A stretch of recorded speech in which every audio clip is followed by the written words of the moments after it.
Hare Nama eva kevalam, kalo nasteva nasteva nasteva gatiranyata. Hare Nama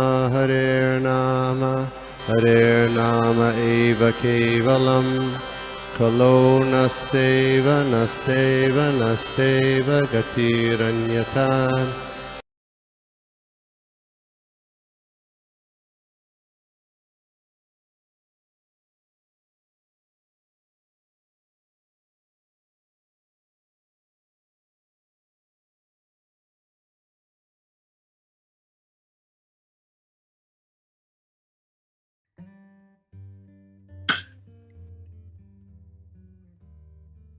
केश्वरी प्रियेश्वरी द्वाधेश्वरी Sureshwari त्रिवेदभारतीश्वरी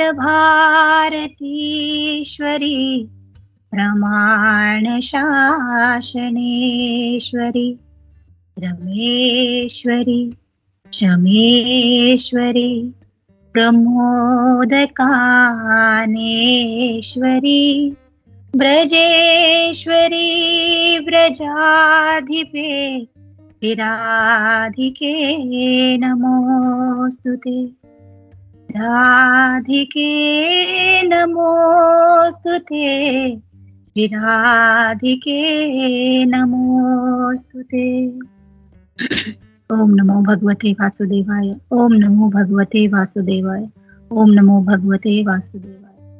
नमो विष्णुपदाय कृष्ण पृष्ठाय भूतले श्रीमते भक्ति वेदांत स्वामी इति नामिने।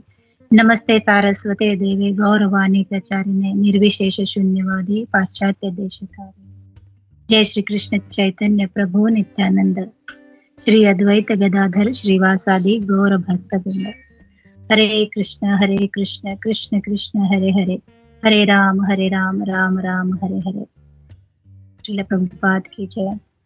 आज मुझे स्कंद 2 अध्याय 2 श्लोक नंबर 21 की सेवा दी गई है। आप सबसे प्रार्थना है कि मुझे आशीर्वाद दीजिए कि मैं ये सेवा ठीक से कर सकूं। श्लोक नंबर 21।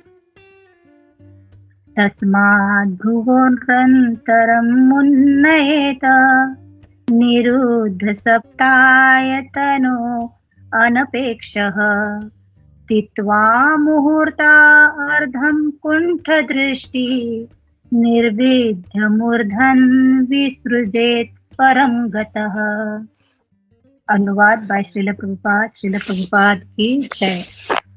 तत्पश्चात भक्ति योगी को अपनी प्राण वायु को दोनों भवों के बीच लाना चाहिए और तब प्राण वायु के 7 बहिर्द्वारों को बंद करके उसे भगवत धाम वापस जाने को अपना लक्ष्य बनाना चाहिए।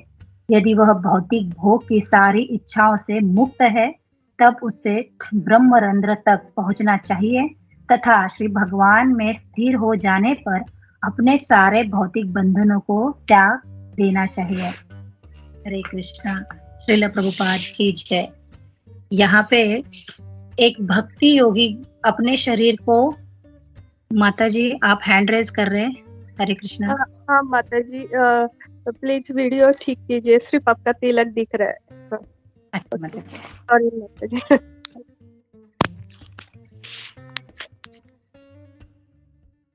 ठीक है अभी? हाँ जी ठीक। बिल्कुल। हाँ।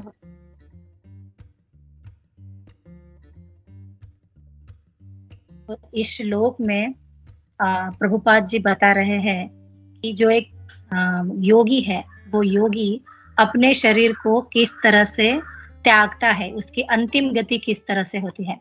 वैसे देखा जाए तो हमें भक्ति योगी के लिए इन विधियों की जरूरी है नहीं, लेकिन प्रभुपाद जी यहाँ पे हमें ये जो विधि है ये विधि यहाँ पे बता रहे हैं कि योगी अपने शरीर को त्यागते समय उसकी अवस्था किस तरह से होती है, वो किस अवस्था में अपने शरीर को त्यागता है। तो ये जो योगियों का शरीर त्यागने की जो विधि है, ये जो प्रोसेस है, तो इसमें वायु की गति को नियंत्रण किया जाता है। तो ये वायु की गति को नियंत्रण करने के लिए इसको एक वो शब्द उच्चार है, कुंडलिनी जागृत करना ऐसे कहा जाता है। आपने भी सुना होगा कुंडलिनी जागृत करते हैं। तो ये कुंडलिनी जागृत करना यानी क्या होता है, तो वायु की जो गति है उसको जो 6 द्वार कहे जाते हैं, तो उन वायु के 6 द्वारों को वो जागृत करते हैं। तो ये 6 द्वारों को शट द्वार भी कहा जाता है या शट चक्र भी कहा जाता है। तो सबसे पहले चक्र आता है, ये चक्र हमारे शरीर के सीधे लाइन में नीचे से लेके टॉप तक है ना, तो नीचे से लेके ऊपर तक ये सीधे लाइन में होते हैं। तो सबसे नीचे आता है मूलाधार चक्र, जो हमारे जो बैठने के स्थान पे, गुदा के स्थान पे होता है। फिर उसके बाद आता है स्वाधिष्ठान चक्र। ये स्वाधिष्ठान चक्र जो हमारा बोन मैरो है, ये बोन मैरो के यहाँ स्थित होता है। उसके बाद आता है मणिपुर चक्र। ये मणिपुर चक्र हमारे नाभि के पास स्थित होता है। उसके बाद आता है अनाहत चक्र। ये अनाहत चक्र हमारे हृदय के पास होता है। फिर उसके बाद आता है विशुद्ध चक्र। विशुद्ध चक्र हमारे कंठ के पास होता है। और फिर उसके बाद आता है आज्ञाकारक चक्र, जो आज्ञा चक्र कहते हैं, जो हमारे भ्रुकुटी के बीच है ना, दोनों भुवों के बीच में होता है। तो ये योगी क्या करते हैं, ये योगी अपने मन को, अपने ध्यान को इन बिंदुओं पे लगाते हैं। ये जो चक्र है, इन चक्रों को एक्टिवेट करने के, जागृत करने के बीजाक्षरी मंत्र भी होते हैं, है ना।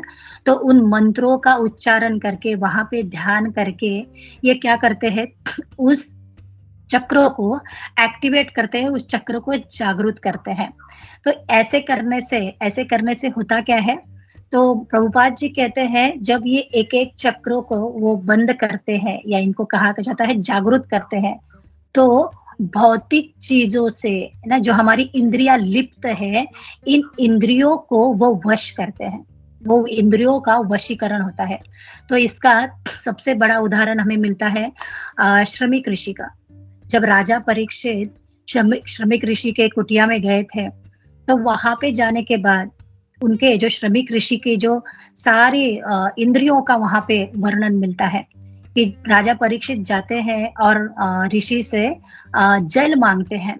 तो जब वो जल मांगते हैं तो क्या होता है कि उनके पहले तो वो सुन नहीं पाते, तो उनके कान क्या है, उनके कान अभी बंद हो चुके हैं, है ना। वो कान से अभी राजा की आवाज को सुन नहीं पाए, है ना। उन्होंने जो कहा, तो ये क्या हो गया, उनके जो कर्ण इंद्रिया है, तो कर्ण इंद्रियों को उन्होंने संयमित कर रखा था। फिर बाद में क्या होता है, राजा परीक्षित एक मरा हुआ सांप डाल देते हैं। तो हमारे तो स्किन को, हमारे त्वचा को कोई कपड़ा भी छू जाए तो हमें उसकी, है ना, उसका सेंस होता है। तो यहाँ पे तो सांप डाल दिया गया ऋषि के गले में, और फिर भी ऋषि जरा से भी विचलित नहीं हुए। तो यहाँ क्या हो गया, उनकी जो त्वचा का इंद्रिय है, वो त्वचा के इंद्रिय भी अभी क्या है, उनके वश में है, कंट्रोल में, अभी वो कोई काम नहीं कर रहे हैं, है ना, उनको वो सेंसेस फील नहीं हो रहे हैं। फिर होता है नेत्र, है ना, वो नेत्रों से राजा आया है उसको देख भी नहीं ना, उनके नेत्र खुले ही नहीं, क्योंकि ये क्या होता है, जब ये योगी अपने इन चक्रों को एक्टिवेट करते हैं, इन चक्रों पे नियंत्रण करते हैं, तो ये जो बाह्य इंद्रिया है, इन बाह्य इंद्रियों को वो नियंत्रण में लाते हैं। फिर आता है उनकी नासिका, है ना। जब राजा परीक्षित वहां पे पहुंचते हैं, तो राजा का वस्त्रों को एक अलग तरह से इत्र की सुगंध होती है ना। राजा के कपड़ों में एक अलग तरह से स्मेल होता है, लेकिन श्रमिक ऋषि उस गंध को भी, उस सुगंध को भी वो उसको ग्रहण नहीं कर पाया, उसको वो समझ नहीं पाए। तो यहाँ पे जो श्रमिक ऋषि की जो अवस्था है, ये क्या है, ये समाधि की अवस्था है। तो ये समाधि अवस्था में ये योगी अपने सारे इंद्रियों को इस तरह से क्या कर लेते हैं, इन चक्रों के आधार से नियंत्रित करते हैं, है ना। इनको पूरा कंट्रोल में, पूरा वश में लेके आते हैं। इसका और एक उदाहरण मिलता है ध्रुव महाराज का। लेकिन ये जो है कि अभी ये जो सारे चक्र है ना, जो जिन चक्रों को हमने भ्रुकुटी तक हमने, आज्ञा चक्र तक हमने देखा, और उसके ऊपर आता है ब्रह्मरंध्र, जिससे योगी, है ना, वो पूरा लास्ट स्टेज वाले हैं। तो ये जो चक्र है, ये हमारे चमड़े के चक्षु से नहीं हम देख पाते, है ना, इनको हम समझ भी नहीं पाते।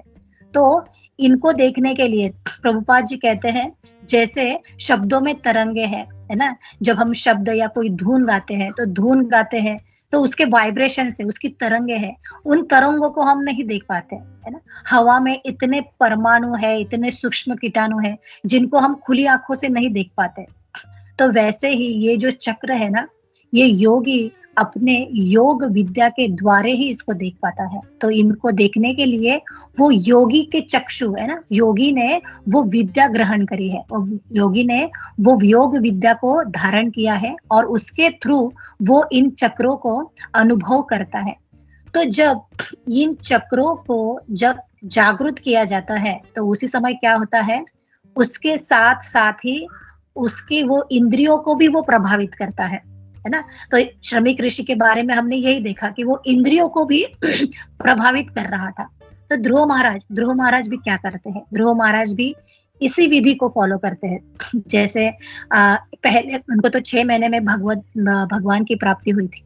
तो पहले महीने में क्या करते हैं, पहले महीने में वो 3 दिन में एक बार कैथे और बेर के फल खाते हैं, है ना, 3 दिन में एक बार।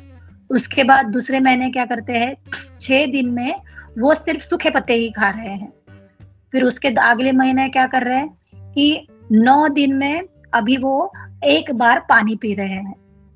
उसके अगले महीने क्या कर रहे हैं, तो अभी उन्होंने सब कुछ छोड़ दिया, पानी, सूखे पत्ते, फल सब कुछ छोड़ दिया। अभी क्या है कि 12 दिनों में सिर्फ एक बार वो वायु का भोजन कर रहे हैं। वायु ही अभी उनका भोजन बन गया।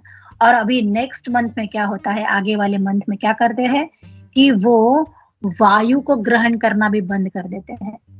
तो जब वायु को ग्रहण करना बंद कर देते हैं तो इससे क्या हो जाता है, इससे पूरा देवता लोक वगैरह भी सारे उसके उस वायु की कमी को महसूस करना शुरू कर देते हैं। उनके जो पूरे संसार में, ब्रह्मांड में जो वायु का, प्राण का जो अमन गमन हो रहा है वो क्या होता है, वो रुक जाता है। और फिर देवता लोग सारे भयभीत हो जाते हैं और भगवान को प्रकट होना पड़ता है ध्रुव महाराज के लिए। तो यहाँ पे श्रमिक ऋषि ध्रुव महाराज, है ना, ये इन योगियों के सिद्धि के बारे में बता रहे हैं। ये योगी किस तरह से अपने प्राण को, अपने जो वायु है, इस वायु की गति को नियंत्रित करते हैं।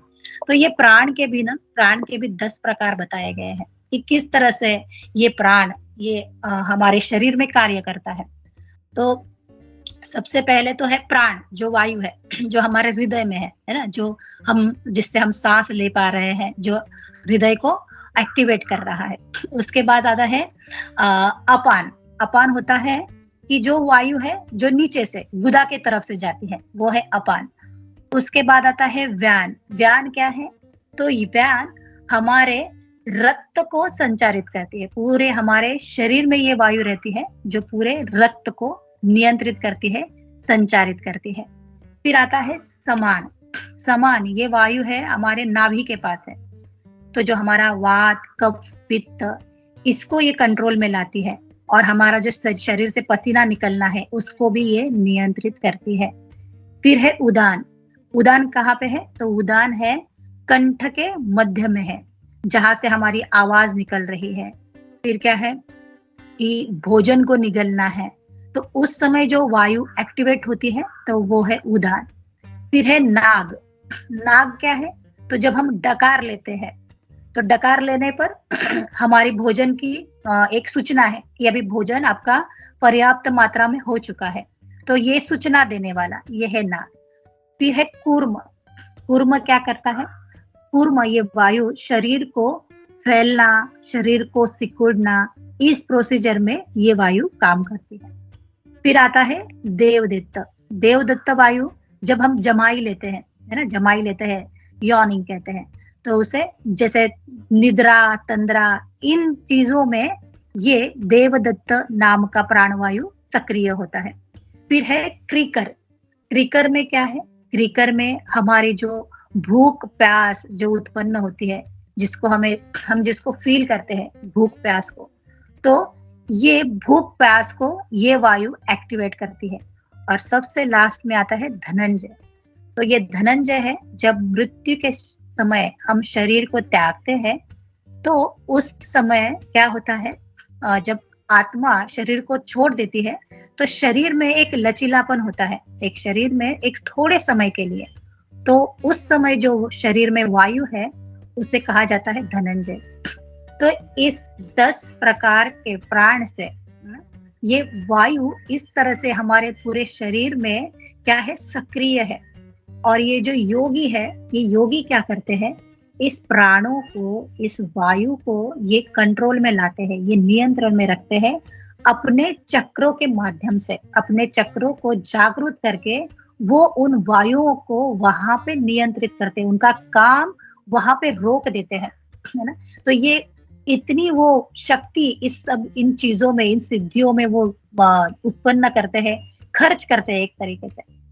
यहाँ पे और एक उदाहरण मिलता है कि जब कृष्ण बलराम, जो ब्राह्मण पत्नियों की एक स्टोरी हमें हमने सुनी है कि जब वो ब्राह्मण यज्ञ कर रहे थे और कृष्ण बलराम अपने गोप सखाओं के पास वहाँ वन में विचरण कर रहे थे, तो ग्वाल बाले उन ब्राह्मणों के पास जाते हैं और उनको कहते हैं कि आपने जो अभी ये यज्ञ में आपने जो भोजन सामग्री बनाई है, तो वहां पे कृष्ण और बलराम है, तो उनको आप इसको अर्पण कीजिए, है ना। उनको उन्होंने हमें भेजा है कि उनको ये भोजन चाहिए करके। तो जो ये ब्राह्मण है, ये ब्राह्मण क्या है, इन चीजों को मीन्स वो कहते हैं कि हमारी अभी तो पूजा संपन्न नहीं हुई है और हमारी ये पूजा है ना, हम जो भगवान को प्रसन्न करने के लिए, भगवान यानी क्या, कि देवी देवताओं को प्रसन्न करने के लिए वो यज्ञ किया जा रहा था। तो ये ब्राह्मण, इन ब्राह्मणों को अपेक्षा क्या है, इन ब्राह्मणों की अपेक्षा सिर्फ स्वर्ग प्राप्ति तक है ना। इनको वैकुंठ, गोलोक धाम, भगवान के बारे में इनको जानकारी नहीं है। इनको अपनी इंद्रिय तृप्ति के लिए ही ये सक्रिय है और इसीलिए वो यज्ञ वो संपन्न कर रहे हैं।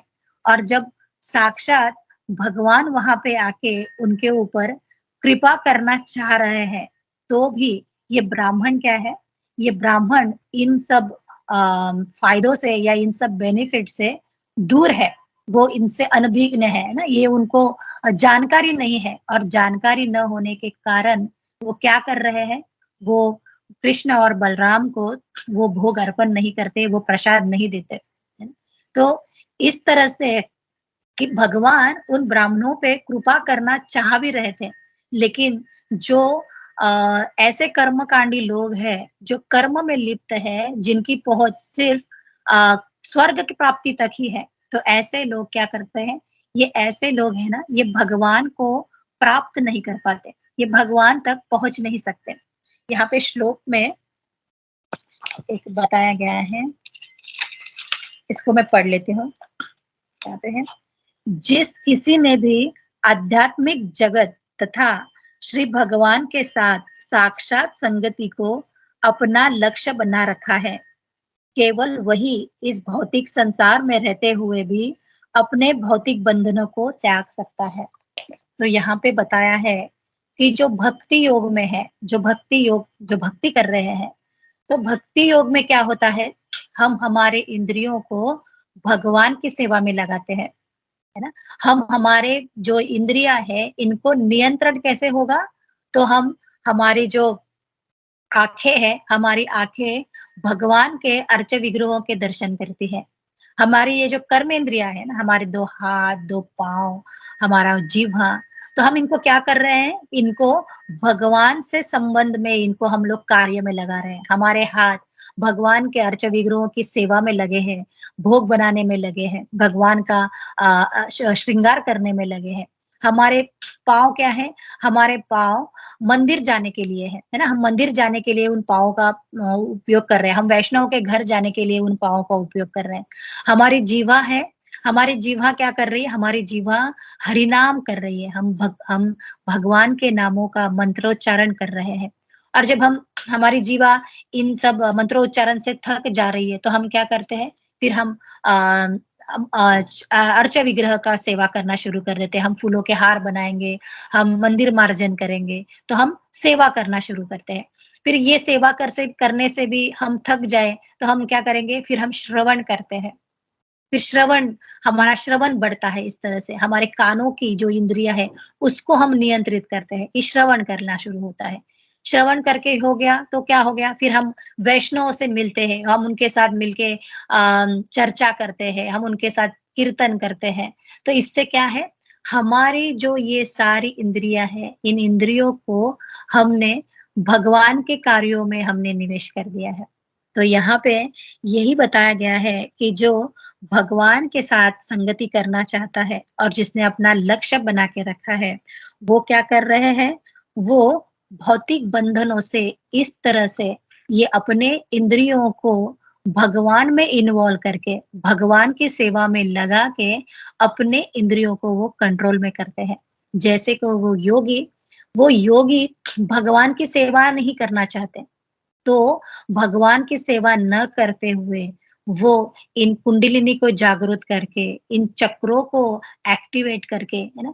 इसके ऊपर वो परिश्रम करते हैं, जिसके जिसके लिए बहुत समय भी लगता है और जिसके लिए बहुत ऊर्जा भी लगती है। तो प्रभुपाद जी ने हमें यहाँ पे बहुत ही सीधा और बहुत ही सरल उपाय बताया है। आगे यहाँ पे बताया है कि प्राण वायु 7 छिद्रों द्वारा निकलती है। तो ये 7 छिद्र यहाँ पे बताए हैं और लास्ट में कहते हैं अतएव योगी उपर्युक्त सातों छिद्रों को बंद कर देता है, जिससे कि प्राणवायु सहज ही ब्रह्मरंध्र से होकर फूट निकले। तो अभी अंत में ये क्या होता है कि जब इनके ये सारे वायुओं को वो नियंत्रण में कर लेते हैं, है ना? मूलाधार, स्वादिष्ठान, मणिपुर, अनाहत, फिर विशुद्धा, फिर आज्ञा चक्र और फिर सबसे यहाँ पे है ना ब्रह्मरंध्र पे जब उनका समय आता है, जब उनको इस भौतिक शरीर को त्यागना होता है, तो वो क्या करते हैं, इस प्राण वायु को उस ब्रह्मरंध्र तक लेके आते हैं, है ना? और ब्रह्मरंध्र तक लेके आने के बाद वो वहां से अपने प्राण वायु को बाहर निकालते हैं और इस तरह से अपने शरीर को ये योगी जो है वो त्यागता है और उसको भगवान के भगवान के धाम की तो नहीं कह सकते, लेकिन सालोक के प्राप्ति उनको हो जाती है। तो इस तरह से ये योगी इतना परिश्रम, है ना? ये बहुत ही, तो ये किसके लिए बता रहे हैं? तो जिनको कृष्ण भक्ति में रुचि नहीं है, जिनको कृष्ण नाम में जिनको रस नहीं आ रहा है, जिनको कृष्ण के ऊपर श्रद्धा नहीं है, विश्वास नहीं है, तो ऐसे योगियों के लिए, इनके लिए ये विधि बताई गई है कि यदि आपको भगवान की प्राप्ति करनी होगी, तो आपको इस तरीके से आपको जाना पड़ेगा। तो हमारे प्रभुपाद जी एक उदाहरण भी बताते हैं कि 50 माले की बिल्डिंग है, 50 मंजिला बिल्डिंग है और उसके लिए लिफ्ट का भी बंदोबस्त है और स्टेयरकेस भी है ना? स्टेप्स भी रखे हुए हैं।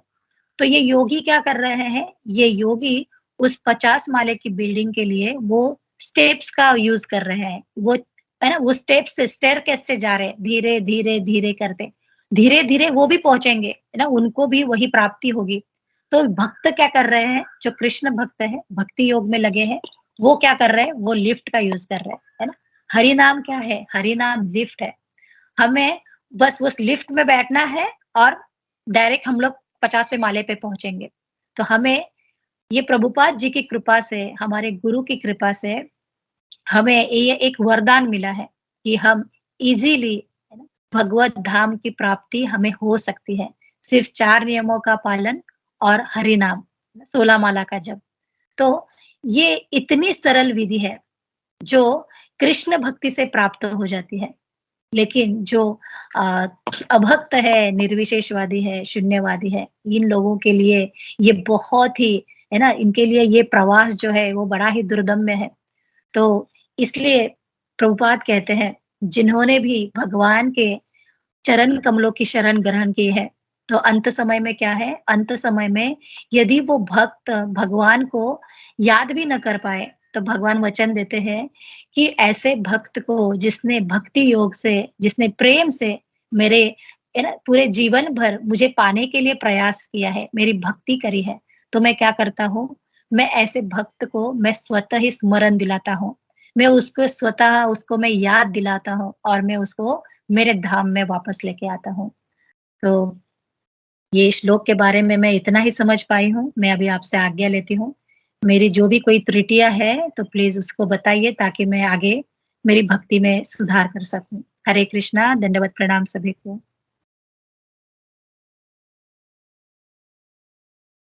हरे कृष्णा माता जी, दंडवत प्रणाम। थैंक यू माता जी। बहुत अच्छे से आपने जो कैसे अलग अलग योगी लोग अलग अलग रास्ता चुनते हैं और वो कितना डिफिकल्ट है और भक्तों के लिए कितना इजी करके रखा है भगवान ने, ये सीखा। फिर कैसे योगी लोग जो है अलग अलग चक्र यूज करते हैं, कौन से चक्र हैं, उनका क्या नाम है। तो very nicely presented. Thank you माता जी। हरे कृष्णा।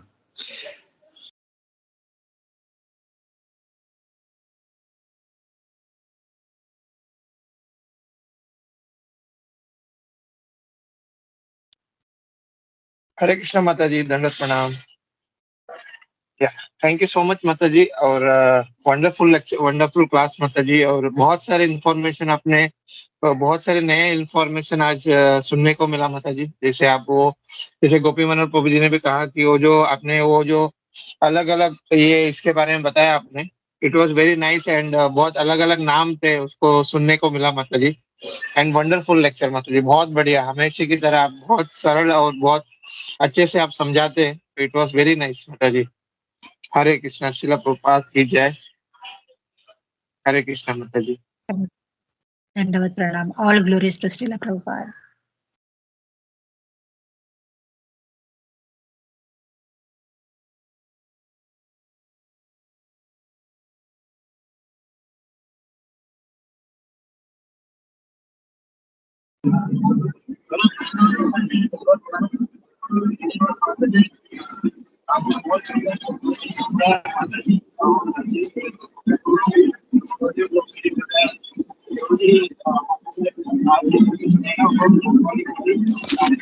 प्रभु आपका आवाज नहीं आ रहा है प्रभु। नहीं प्रभु, डिस्टरबेंस बहुत है। हरे कृष्णा, दंडवत प्रणाम आपको और सभी भक्तों को। हरे कृष्णा।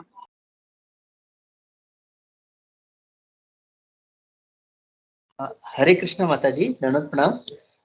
बहुत ही सुंदर क्लास था माता जी, और आपसे बहुत प्रेरणा मिलती है कि आप इतना अच्छा स्टडी करते हैं। और मतलब आप इतने सारे पॉइंट्स के लिए इतना मेहनत, मतलब ये सारे आपका प्रवचन से पता चलता है कि बहुत जगह आप मतलब मेहनत से सारे पॉइंट आप इकट्ठा करके हमको एकदम आसानी से दे रही है। तो इसके लिए बहुत बहुत आपको मतलब हमारा आभार है माता जी, दंडवत प्रणाम।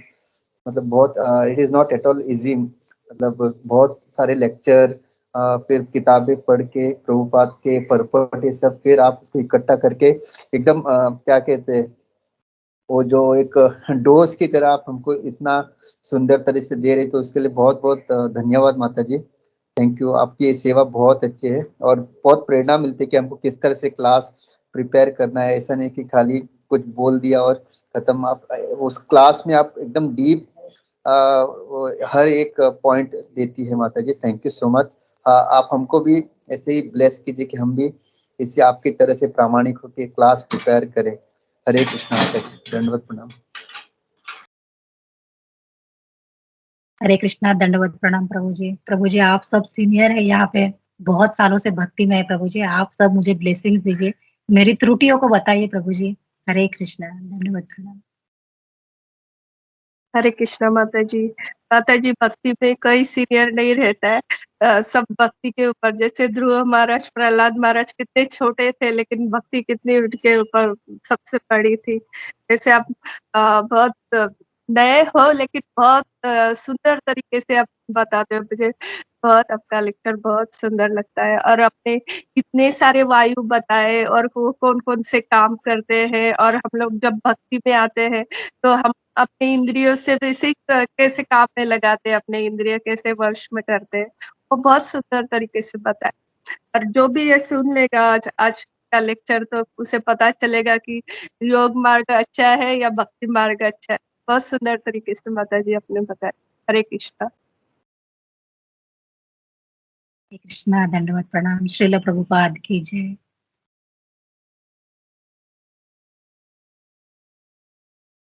हरे कृष्णा माता जी, धन्यवाद प्रणाम।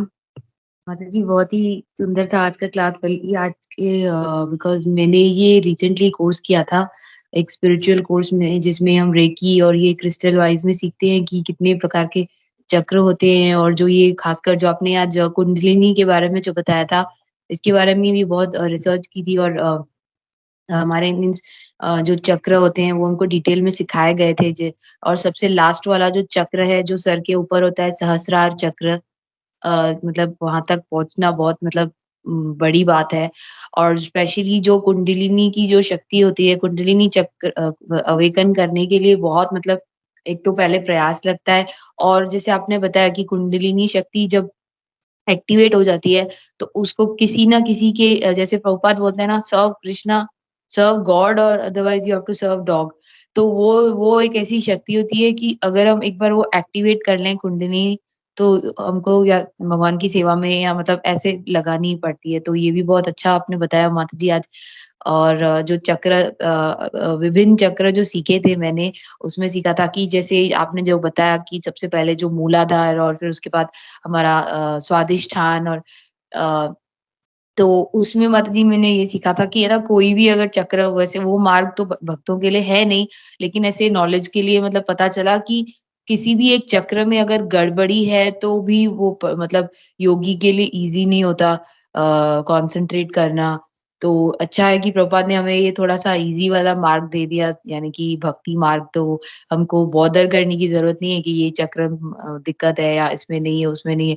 हम भगवान पे छोड़ सकते हैं सारे चक्र, और इजीली भगवान उनका मतलब ध्यान रख सकते हैं। तो माता जी थैंक यू सो मच, इसमें से ये सब सीखने को मिला। थैंक यू, हरे कृष्णा, धन्यवाद प्रणाम। हरे कृष्ण माता जी, दंडवत प्रणाम। माता जी आपने बहुत ही सुंदर पॉइंट बताया कि जैसे ये चक्र में जरा भी गड़बड़ी होती है। हमारे एक फ्रेंड है जो डॉक्टर है ईएसआईएस हॉस्पिटल के, तो उन्होंने जो जिन्होंने मुझे ही भक्ति में लाया था, मेरे जैसे वो गुरु गुरु माँ है, तो उन्होंने मुझे ये सब बता रहे थे, और उन्होंने बीच में मुझे ये भी बताया कि वो कुंडलिनी का ये कर रहे हैं।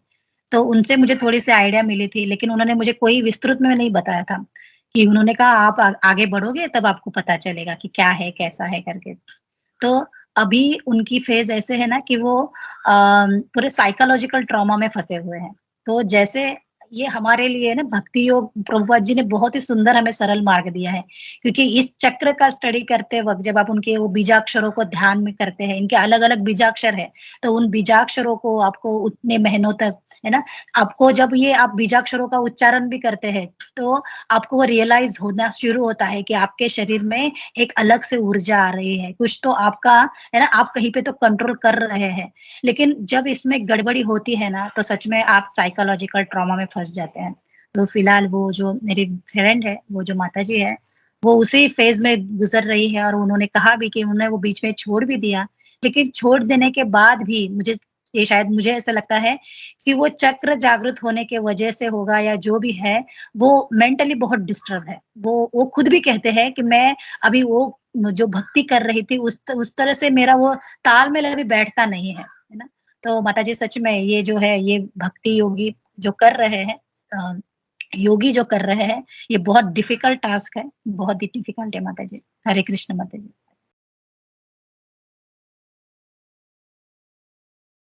हरे कृष्णा माता जी।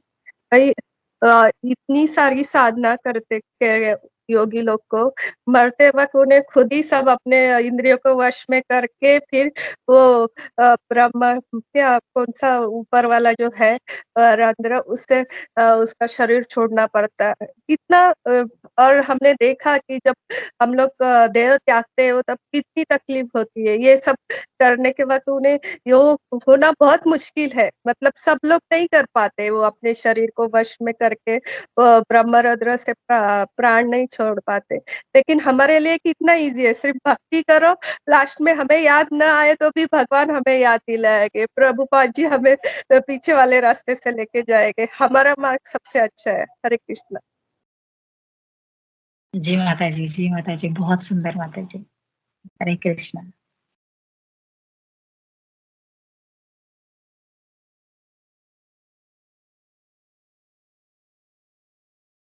हरे कृष्ण माता जी, एक प्रश्न था मेरा। जैसे अभी आपने एक बताया था कि जो आपके कोई फ्रेंड थे, उन्होंने भी भक्ति वो कर रहे थे तो भी उनको चक्र एक्टिवेशन की वजह से वो डिस्टर्बेंस हुआ। क्योंकि अगर हम भक्ति करते हैं तो वैसे तो देखा जाए तो सवाल नहीं आना चाहिए ना कि हम उस चक्र में मतलब डिस्टर्बेंस हो तो भी हम डिस्टर्ब हो जाएं, क्योंकि हम भक्ति भक्ति मार्ग पकड़ के रख रहे हैं, तो हम डिस्टर्ब नहीं होने चाहिए ना माता जी।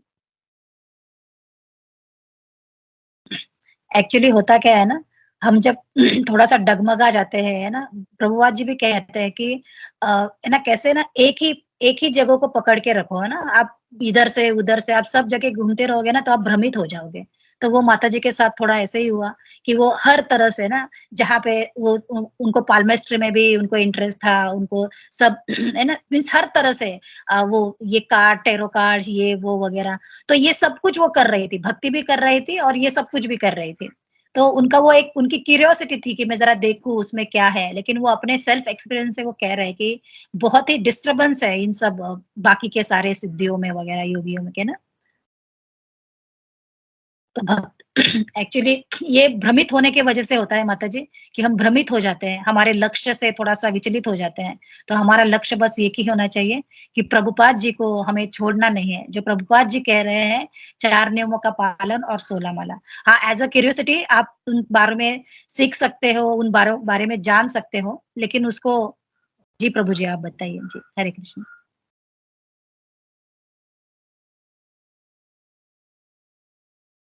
या हरे कृष्णा। तो बहुत अच्छा प्रश्न पूछा है इसने जाने। तो क्या होता है, जैसे हम लोग दूसरे अध्याय में भी देखते हैं ना, बहुशाखा ही अनंताश्च। तो जब माइंड अपना फोकस नहीं रहता है, बहुशाखा बहुत जगह पे लगा रहता है, हमें ये भी करना है, वो भी करना है, वो भी करना है, तो फिर भक्ति सही सही होता नहीं है। तो इसीलिए जो है भगवान खुद बोलते हैं कि बुद्धयो अव्यवसायी नाम, जो बुद्धि जो है उसको है ना, एकदम फोकस्ड रखना है हम लोगों को भक्ति में। और ये भी कारण हो सकता है कि माता जी जो थी बहुत सारी चीजों में इन्वॉल्व थी, उनका बुद्धि हर जगह पे स्प्रेड था, इंटेलिजेंस में, ये करूं या ये करूं या ये करूं, इसके लिए भक्ति सही नहीं कर पा रही थी, इसके लिए उनका हो सकता है प्रॉब्लम हो रहा। लेकिन हम लोग देखते हैं जैसे ध्रुव महाराज हैं या प्रहलाद महाराज हैं, या अभी रिसेंट डिवोटीज भी देखे कितने हैं जो सीरियसली जब भक्ति में लग जाते हैं और कुछ भी नहीं कर रहे हैं, तो भी उनका जीवन का बहुत सारा प्रॉब्लम सही हो जाता है। तो वो माइंड जो फोकस जो है अपना भक्ति पे, वो रखना चाहिए हम लोग। अगर हम लोग बढ़ जाते हैं तो अपना दिमाग, अपना फोकस, तो फिर हम लोग वो वैसी भक्ति नहीं कर पाएंगे। हरे कृष्णा। हरे कृष्णा माता जी। जैसे प्रभु ने कहा वैसे ही बहुत ज्यादा ज्ञानी होने के वजह से भी बहुत जगह जाके भक्ति में आगे बढ़ने के लिए भी कोशिश करते हैं।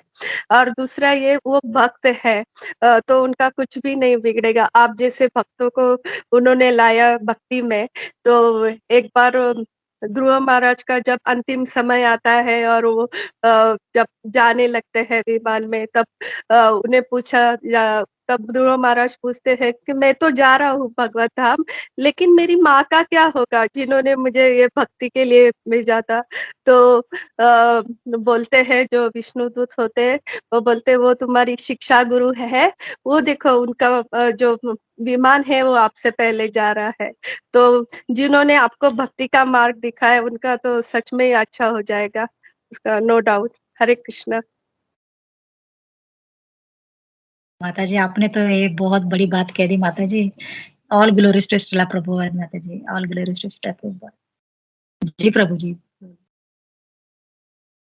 नहीं, थैंक यू माता जी, प्रभु जी। तो एक प्रभु जी वही बता रहे थे कि आगे श्रीमद् भागवतम में आता है कि जो सुखदेव गोस्वामी है, परीक्षित महाराज को मतलब डिफरेंट डिफरेंट अटोनमेंट मतलब प्रायश्चित का मार्ग बताते जाते हैं, लेकिन वो बिल्कुल संतुष्ट नहीं होते। मतलब वो एक्चुअली टेस्ट करने के लिए उनको बहुत सारे प्रायश्चित मार्ग बताते हैं, और फिर जब वो संतुष्ट नहीं होते तब उनको पता चलता है कि ये मतलब भगवान के अलावा किसी के नहीं। तब वो जो श्लोक आता है, केचित केवल या भक्त्या वासुदेव परायणा। तो जब तक हम वो लेवल पे नहीं आएंगे, केवल भगवान श्री कृष्ण वासुदेव परायण, हमारा भी ऐसा हाल हो सकता है, इधर उधर सुपरमार्केट की तरह शॉपिंग करते अगर हम रहेंगे भगवान के साथ, तो भगवान हमको बोलेंगे चलो तुम देखो, हर जगह ट्राई करके देखो, और जब मेरे पास 100% आने का जब अब तुम रेडी हो तभी तुमको भक्ति मिलेगी। थैंक यू माता जी, थैंक यू। हरे कृष्णा। बहुत सुंदर पॉइंट ऐड किया प्रभु जी आपने। हरे कृष्णा। माता जी हरे कृष्णा। माता जी एक आप ये जिज्ञासा थी जो आप बता सकते हैं, जो भी प्रभु जी ने बताया कि जैसे अलग अलग मार्ग है और वो भी लोग मतलब बाहर जो भक्ति के बाहर हैं वो भी ये मार्गों को लेके करते हैं, भगवान से मतलब प्रायश्चित करते हैं। तो माता जी ये जो मार्ग है, जैसे आउटसाइड कृष्णा कॉन्शियसनेस उनको पता नहीं है तो वो ये सब करते हैं, प्रायश्चित का मार्ग और ये तो अटोनमेंट जिसे बोलते हैं हम लोग। और तो उसमें माता जी मुझे पूछना था कि जो लोग ये प्रायश्चित का मार्ग लेते हैं, क्या वो सच में मतलब भगवान तक पहुँचेंगे, या अगर वो प्रायश्चित कर भी रहे हैं, तो क्या वो दिल से प्रायश्चित कर रहे हैं? और क्या क्या फ़ायदा क्या है प्रायश्चित मार्ग का? क्योंकि अगर उससे मिलेगा क्या उनको? क्योंकि अगर वो प्रायश्चित करना ही चाहते थे, पहले तो मतलब पहले वो गलती वो करते ही क्यों? इनको तो पता है सबको कि भगवान है, तो प्रायश्चित करने का मतलब क्या हुआ? उनको क्या मिलेगा? क्या उनको भगवत धाम मिल जाएगा, या भगवान उनको अपने पास बुला लेंगे? क्योंकि अगर वो प्रायश्चित करना सच में चाहते थे, तो वो पहले उस जगह पे वो गलती करते ही नहीं, क्योंकि उनको पता है कि ये गलत है। तो प्रायश्चित करके मतलब क्या होता है, जो वो बोलते हैं भगवान से पश्चाताप करते हैं, प्रायश्चित करते हैं? तो माता जी थोड़ा अगर आप बता सकें इस पे। जी मेरी समझ में तो इतना ही आ रहा है माता जी कि हमारे कलयुग में है ना, हम लोग सब बद्ध जीव है, हम सब बंधे हुए हैं हमारे भौतिक कर्मों के वजह से। तो हमारे लिए यही है हरिनाम संकीर्तन, यही हमारे लिए अंतिम गति का है ना, दूसरा कोई हमारे लिए मार्ग है ही नहीं। चैतन्य महाप्रभु कहते हैं कि हमारे बद्ध जीवों को जो हमारे कर्मों से मुक्ति के लिए, तो यदि हम प्रायश्चित भी कर रहे हैं है ना, अलग अलग जैसे कर्म कांड कर रहे हैं, ज्ञान कांड कर रहे हैं, तो इससे होता क्या है, इसको हमें उन भगवान के गोलोक धाम की हमें ज्ञान नहीं है, तो अज्ञानवश क्या करते हैं, हम इन कर्म कांडों में, ज्ञान कांडों में, उपासना कांडों में हम फंस जाते हैं और इसमें हमारा क्या है, हमारा समय बर्बाद हो जाता है। तो एक तरह से देखा जाए तो ये कर भी रहे हैं, तो धीरे-धीरे क्या होगा, धीरे-धीरे इनका शुद्धिकरण होगा, धीरे-धीरे। लेकिन इसके लिए क्या है, इसके लिए उनको और जन्म लेने पड़ेंगे। ये अलग है ना, जन्म-जन्मांतर में कर्मों के बंधन में बंधते रहेंगे और कभी ना कभी जाके इनको वो भगवान की प्राप्ति होगी। इनको भी प्राप्ति तो होगी ज़रूर, लेकिन बहुत समय लगेगा माता जी, बहुत समय लगेगा। तो चैतन्य महाप्रभु की हमारे ऊपर ये कृपा है, प्रभुपाद जी की हमारे लिए कृपा है कि हमारे लिए उन्होंने ये भक्ति मार्ग दिया है, जो हरिनाम संकीर्तन, कि ये संकीर्तन से है ना, ये इसको भगवान कहते हैं कि मेरी शक्ति ही मेरे नामों में है ना, नाम नामकारी बहुधा निज सर्वशक्ति सा, कि अपनी सारी शक्ति भगवान ने अपने नामों में डाल के रखी है। तो बस हम इन मंत्रों का उच्चारण भी करते हैं, हरे कृष्ण मंत्र का जप भी करते हैं, तो धीरे-धीरे हम स्वतः शुद्ध हो जाते हैं। ये मंत्र हमें खुद सिद्ध कर देता है ना? हमारे जो अभी हम चक्रों की बात कर रहे हैं, ये चक्र सारे इन मंत्रों से एक्टिवेट हो जाते हैं। ये पूरा हमारे भौतिक इच्छाओं को बंद कर देते हैं ये चक्र, है ना? ये पूरा ये हमारा मंत्र। तो इतनी इस मंत्र में ये पावर है, तो ये मंत्र ही हमारे वो सिद्धि का भी कारण है, मंत्र ही हमें गोलोक धाम की प्राप्ति का भी कारण है। तो सभी कुछ ये मंत्र, इसके सिवा हमारे लिए कोई अन्यथा और गति नहीं है। तो इन लोगों के लिए बहुत जन्म-जन्मांतर को इनको और जन्म लेने पड़ेंगे माता जी। बस मुझे तो इतना ही समझ में आता है और प्रभु जी आप इसमें ऐड करना चाहे तो प्लीज़ ऐड कीजिएगा।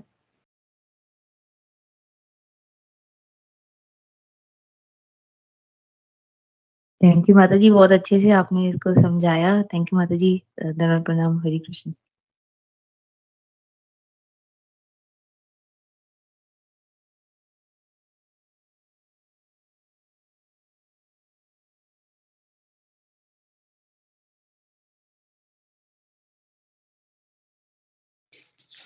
हरे कृष्णा। और कोई कमेंट क्वेश्चन नहीं है तो हम लोग रुकते हैं, नरसिंह आरती लेते हैं हम लोग। Hare Krishna. Thank you once again Ram Leela माता जी। वांछा पतितानां पावनेभ्यो वैष्णवेभ्यो नमः। अनंत कोटि वैष्णव आप सभी दंडवत प्रणाम। हरे कृष्णा। हरे